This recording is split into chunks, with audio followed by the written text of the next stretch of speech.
Assalamualaikum warahmatullahi wabarakatuh. Perkenalkan, nama saya Muhammad Taufikur Rahman. Perwakilan dari kelompok 1 ingin membacakan hasil kerja kelompok kami. Pengertian keterletakan.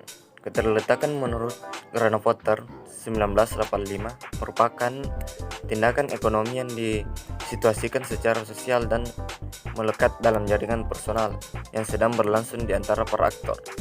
Ini tidak hanya terbatas pada tindakan aktor individual itu sendiri, tetapi juga mencakup perilaku yang lebih luas seperti penetapan harga dan institusi ekonomi yang lebih luas, seperti penetapan harga dan institusi ekonomi yang semuanya terpendam dalam suatu jaringan sosial.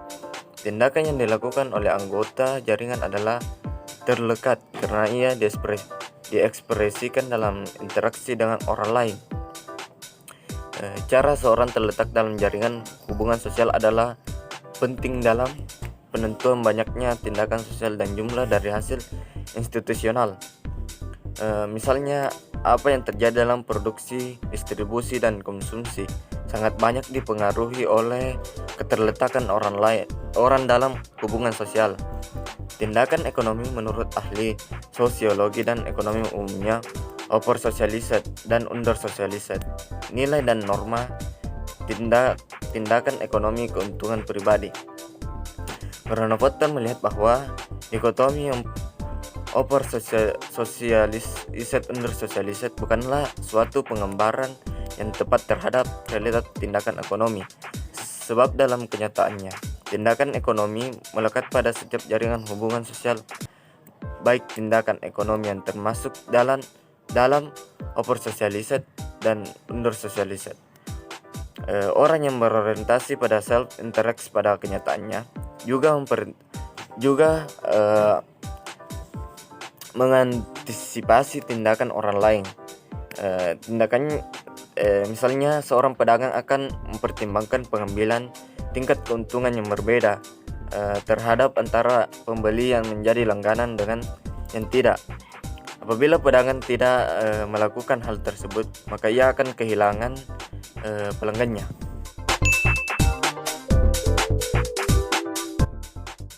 Perkenalkan, nama saya Nur Aini. Saya akan membahas bagian B, yaitu keterlekatan ketidakterlekatan versus keterlekatan lemah kuat. Menurut Karl Polanyi melihat bahwa ekonomi dalam masyarakat praindustri melekat dalam institusi-institusi sosial, politik, dan agama. Ini berarti bahwa fenomena seperti perdagangan, uang, dan pasar digerakkan oleh tujuan selain mencari keuntungan. Kehidupan ekonomi dalam masyarakat praindustri diatur oleh resi prioritas dan redistribusi, sedangkan dalam masyarakat modern, pasar yang menentukan harga. Diatur oleh logika baru, yaitu logika yang menegaskan bahwa tindakan ekonomi tidak melekat dalam masyarakat. Jadi, ekonomi dalam masyarakat seperti ini diatur oleh harga pasar, yang mana manusia berperilaku dalam suatu cara untuk mencapai perolehan yang maksimum. Sedangkan menurut Granovetter dan Swedberg tidak setuju dengan Polanyi tentang tingkat atau derajat dari keterlekatan. Dia menegaskan tindakan ekonomi dalam masyarakat industri juga melekat sebagaimana yang terjadi dalam masyarakat praindustri dengan tingkat level yang berbeda.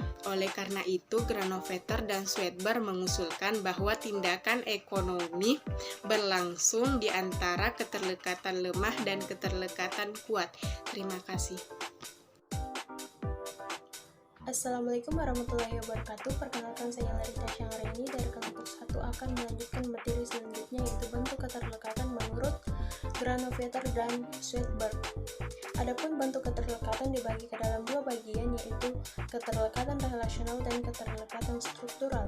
Keterlekatan relasional yaitu tindakan ekonomi yang disituasikan secara sosial dan melekat dalam jaringan sosial personal yang sedang berlangsung di antara para aktor dalam suatu aktivitas ekonomi yang berhubungan dengan orang lain dikaitkan dengan individu lain. Yang selanjutnya adalah keterlekatan struktural. Keterlekatan struktural adalah keterlekatan yang terjadi dalam suatu jaringan hubungan yang lebih luas, bisa merupakan institusi atau struktur sosial. Struktur sosial yang dimaksud di sini adalah hubungan antara individu dan kelompok lain. Contoh keterlekatan struktural adalah fenomena ekonomi dari pasar swalayan. Pasar swalayan merupakan suatu struktur sosial di mana terdapat pola interaksi antara pengusaha swalayan, karyawan, pemasok, dan pembeli, di mana terdapat aturan main di dalamnya. Misalnya, ketika seorang pembeli akan membawa pulang barangnya ke rumah, maka pembeli tersebut harus terlebih dahulu membayarnya ke kasir baru bisa dibawa pulang ke rumahnya. Sekian dari saya, terima kasih.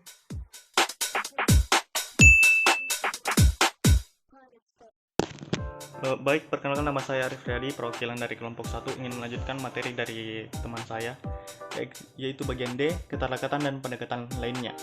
Keterlekatan versus pilihan rasional. Mulai dengan beberapa unit perilaku atau aktor yang diasumsikan berperilaku rasional bermakna memaksimumkan keajegan perilaku yang diantisipasi atau diharapkan akan membawa imbalan atau hasil di masa yang akan datang.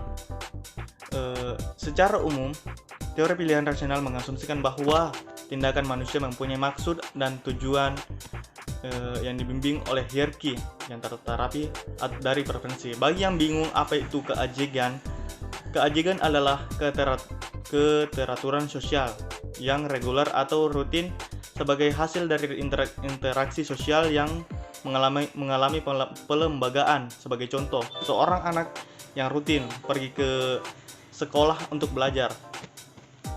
Bagi yang bingung juga tentang apa itu hierarki adalah suatu susunan hal di mana hal-hal tersebut dikemukakan sebagai berada di atas, di bawah, atau pada tingkat yang sama dengan yang lainnya.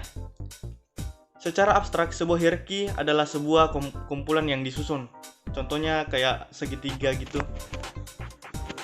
yang mulai dari pemimpin, bawahan, dan yang lain-lain. Baik, kita melangkah ke materi selanjutnya, yaitu keterlekatan versus ekonomi institusi baru. Ekonomi institusi baru berasal dari perluasan analis ekonomi dalam rangka memasukkan institusi-institusi sosial ke dalam cakupan perhatian. Menurut Granovetter dan Sweetberg, teoritisi EIB merupakan suatu kumpulan ekonom yang heterogen. Di antara mereka adalah Douglas North, Oliver Winsome, Andre Scotter, dan Robert Thomas. Meski mereka beragam pemikiran, namun dapat ditarik suatu garis yang menghubungkan tema sentral pemikiran dari karya mereka, yaitu efisiensi. Efisiensi dilakukan melalui pengurangan biaya transaksi. Institusi yang ada termasuk institusi ekonomi dikonstruksikan dengan memobilisasi sumber-sumber melalui jaringan sosial dan dibangun dengan pertimbangan latar belakang masyarakat, politik, pasar, dan teknologi.